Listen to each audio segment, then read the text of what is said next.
चलो बच्चा, इलास्टेशन 11 थोड़ा अच्छा है। कैसे? क्योंकि इसमें प्राइस फंड जो दिया हुआ है, जो प्राइस रिलेटेड फंड है, प्राइस ट्रस्ट फंड दिया हुआ है, उसका कैलकुलेशन कैसे करना है बहुत ही अच्छा है। पीछे कोई भी सम में नहीं दिया, जो सम पूछना है स्कूल के एग्ज़ाम में तो सर थोड़ा ध्यान से पूछे तो ये वाला सम बहुत अच्छा है। तो बच्चा स्टार्ट करते हैं। सबसे पहले ये सम का basic information. From the following balance of 31/3/2015 additional information of Vishwavidyalaya prepare the income and expenditure account and balance sheet. तो हमें इतना बोला गया है और सब में हमें डेबिट बैलेंस क्रेडिट बैलेंस बोला हुआ है। हमें यहाँ इनकम एंड एक्सपेंडिचर अकाउंट बनाना है और बैलेंस शीट यहाँ पे बनाना है। सपोज आपको कहीं पे ऐसे लग रहा है थोड़ा क्लियर नहीं दिख रहा तो एक रिजोल्यूशन बढ़ा दो। और दूसरा पॉइंट जो ध्यान में रखना है, टेक्स्ट बुक सामने खुली रखो क्योंकि बहुत 3 पेजेस एक ही पेज में लिए हुए हैं। चलो, तो ट्रायल बैलेंस दिया हुआ है। यहाँ से आउटस्टैंडिंग मेंबरशिप फीस, तो आउटस्टैंडिंग मेंबरशिप फीस क्या होता है, मेंबरशिप में प्लस होता है और दूसरा असेट साइड पे आता है। तो यहाँ पे सबसे पहले मेंबरशिप फीस लेते हैं 20,000। तो यहाँ पे सबसे पहले मेंबरशिप फ़ी 20,000 आउटस्टैंडिंग है तो 5,000 यहाँ लिखा और उसकी दूसरी जो आउटस्टैंडिंग मेंबरशिप फ़ी यहाँ पे लिखा होगा आउटस्टैंडिंग मेंबरशिप फ़ी 5,000। उसके बाद बच्चा नीचे ही दिया हुआ है कि membership fees receive in advance 1,000।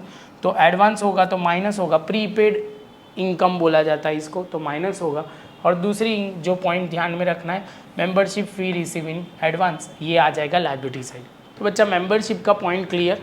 अब आगे चलते हैं। थर्ड पॉइंट है इंटरेस्ट आउटस्टैंडिंग ऑन इन्वेस्टमेंट 2,000। तो इंटरेस्ट आउटस्टैंडिंग है तो यहाँ पे सबसे पहला पॉइंट जो ध्यान में रखना है वो इंटरेस्ट, यहाँ पे पहले तो देख लेते हैं इंटरेस्ट ऑन इन्वेस्टमेंट। यहाँ पे ये रहा 12,000, तो 12,000 लिखेंगे और उसमें आउटस्टैंडिंग इंटरेस्ट प्लस होगा और दूसरी आउटस्टैंडिंग इंटरेस्ट की इफेक्ट होगा यहाँ पे interest on investment outstanding 2,000। Asset side पे इनकम मिलना बाकी है। आगे चलते हैं। चलो बच्चा, अब आगे आएगा जो पॉइंट है सैलरी आउटस्टैंडिंग 2,000। तो सबसे पहले बच्चा यहाँ सैलरी ढूंढ लो, सैलरी है कितना। तो यहाँ पे cash, bank, subscription tax, staff salary 48,000। तो यहाँ पे स्टाफ सैलरी 48,000, आउटस्टैंडिंग 2,000, तो 50,000 हम लिखेंगे। आउटस्टैंडिंग सैलरी हमारी लायबिलिटी होती है तो लायबिलिटी क्रेडिट साइड, मतलब लायबिलिटी साइड पे हमें लिखना पड़ेगा आउटस्टैंडिंग सैलरी 2,000।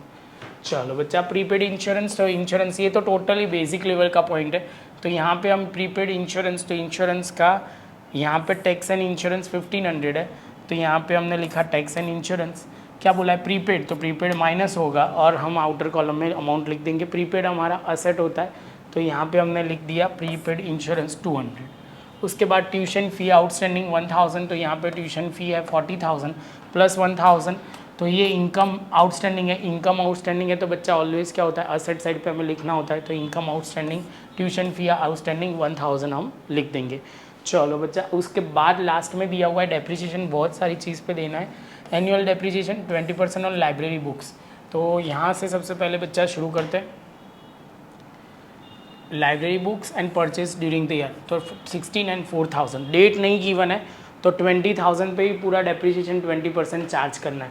तो यहाँ पे देखो, सबसे पहले लाइब्रेरी 4,000, 20 आएगा, 20 का हम कितना परसेंट करेंगे, 20%, तो 4,000। आउटर कॉलम 16,000 और यहाँ पे हमने बुक्स पे डेप्रिसिएशन 4,000 लिख दिया। सिंपल बच्चा, आगे जोड़ो। चलो, तो अब देखते हैं लेबोरेटरी पे 10% प्रोवाइड करना है। तो लेबोरेटरी, तो यहाँ से लैब दिया होगा, लेबोरेटरी ये रहा annual sports festival investment laboratory 40,000। इसमें कोई एडजस्टमेंट और कुछ है नहीं तो 40,000 पे सीधा ही कैलकुलेशन करेंगे।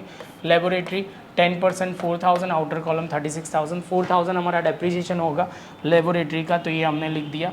उसके बाद बच्चा 5% ऑन फर्नीचर, फर्नीचर में बहुत अच्छा है 15,000। ओपनिंग बैलेंस है 110, 2014 हमने 2,000 एक्स्ट्रा लिया है।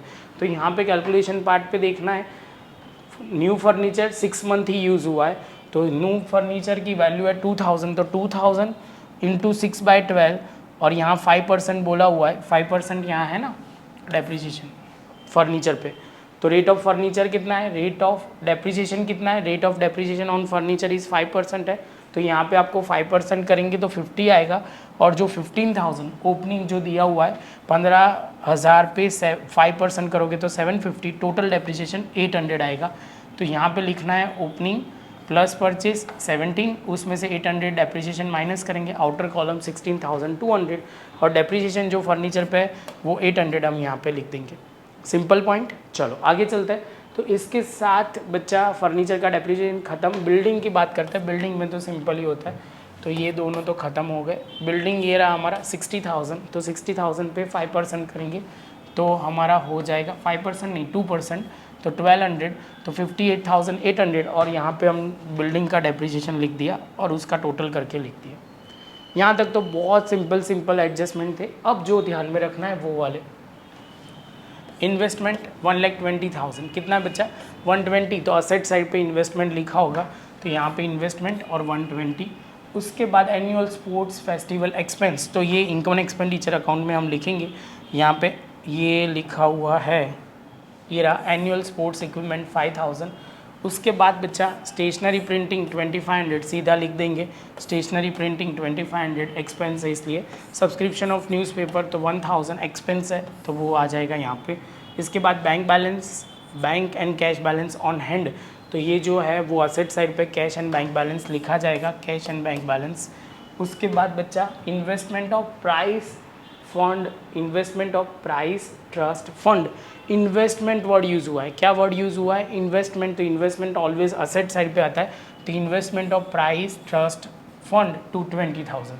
उसके बाद प्राइस डिस्ट्रीब्यूशन एक्सपेंस, तो अब बच्चा ध्यान से समझना, यहाँ पे जो हमें ध्यान में रखना है टोटल, पहले देखो अब एक एक पॉइंट पूरा लिख लेते हैं, इसके रिलेटेड जो पॉइंट है वो। एक प्राइस डिस्ट्रीब्यूशन एक्सपेंस, यहाँ पे जो फंड होगा वो फंड, उसके फंड पे इनकम है, तो 31,000 मेरे पास फंड था, तो हम वो पहले ओपनिंग में लिखा। उस पर इंटरेस्ट हमें मिल रहा है 2,200, वो प्लस होगा, और जो एक्सपेंस हो रहा है प्राइस डिस्ट्रीब्यूशन वो 1,500, वो माइनस करके आउटर कॉलम में 31,700 हमारा फंड आ जाएगा। है सिंपल पॉइंट, बहुत इंपॉर्टेंट। फिर से एक बार बोल रहा हूँ, ये लायबिलिटी साइड ही आएगा, ये स्पेसिफिक हमारे फंड होते हैं, डोनेशन होते हैं, तो वो सब कुछ हमारा लायबिलिटी साइड पे आता है, ध्यान में रहेगा ये पॉइंट। चलो तो आगे चलते हैं। Bank balance of price, bank balance of price trust fund 2,700 जो असेट साइड पे आएगा। Bank balance of price trust bond fund है वो 2,700 है। ये हमारा एक टाइप का असेट हुआ, जो हम बैंक में इतना बैलेंस है स्पेसिफिक फंड के लिए, जो हम फंड यूज़ करेंगे किसके लिए, तो प्राइस ट्रस्ट फंड के लिए यूज़ करेंगे। बैंक बैलेंस है इसलिए असेट साइड पे आएगा। आगे चलते हैं एंट्रेंस फ़ी। एंट्रेंस फ़ी में कोई इन्फॉर्मेशन नहीं दिया हुआ है, तो पूरा एंट्रेंस फ़ी रेवेन्यू कंसिडर किया जाएगा, तो एंट्रेंस फ़ी यहाँ लिखेंगे। रेंट ऑफ हॉल 2,000, तो ये रेवेन्यू इनकम हुई, तो ये यहाँ पे इनकम साइड पे आएगा। गवर्नमेंट ग्रांट भी 20,000 यहाँ पे आएगा, तो वो भी हमने लिख दिया। सन्ड्री इनकम वो भी हमारा हो जाएगा क्रेडिट साइड पे। चैरिटी, तो ये हमें इनकम के तौर पे कंसिडर करना है। चैरिटी में हर बार बोलता हूँ बच्चों को वो समझना है, हम चैरिटी ले रहे हैं क्योंकि हम नॉन प्रॉफिट ऑर्गेनाइजेशन है, तो वो ध्यान में रखना है। तो चैरिटी ऑलवेज बच्चा ध्यान में रखना है, कैपिटल फंड में आएगा। उसके बाद कैपिटल फंड ओपनिंग बैलेंस है तो 1,88,000 यहाँ आ जाएगा। अब बच्चा टोटल करेंगे, तो इस बार का क्रेडिट साइड का टोटल ज़्यादा है, तो क्रेडिट साइड का टोटल हमने ज़्यादा है, तो यहाँ पे लिखेंगे excess of income over expenditure, excess of income over expenditure, और हमारा आ जाएगा 35,000, जो हम यहाँ पे लिखेंगे excess of income over expenditure. Total करके 2,48,000 आ जाएगा। टोटल करेंगे तो 2,82,700, 2,82,700। थोड़ा फास्ट था, लेकिन जहाँ पे जो मेन कंसेप्ट है वो मैंने सारे एक्सप्लेन किए। आपको ग्रिप होगी तो ही ये सम आएगा, अदरवाइज 110% आपको समझ में नहीं आएगा। प्रैक्टिस पहले आगे के सम जो एग्जाम्पल से पहले जो है वो बोलेंगे हम एक्सरसाइज के, वो लिख के करो तो समझ में आएगा। मिलते हैं बच्चा नेक्स्ट लेक्चर में नए सम के साथ।